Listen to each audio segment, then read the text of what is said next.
Hi everyone, in front of me I've got HUAWEI Mate Xs 2 and let me share with you how to turn off running apps on this device.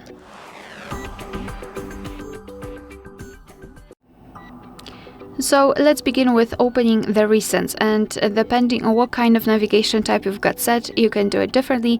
If you've got the 3 buttons navigation, simply tap on the button with a square icon, and if you've got the gestures, just swipe your finger from the bottom to the center of your device and hold your finger somewhere here, something like that. After releasing, here you can see the recents.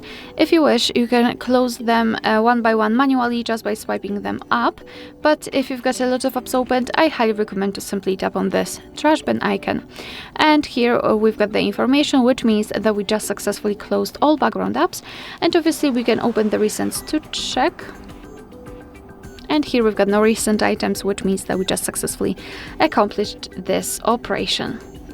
Alright, so that will be all. Thank you so much for watching. Please hit the subscribe button and leave the thumbs up.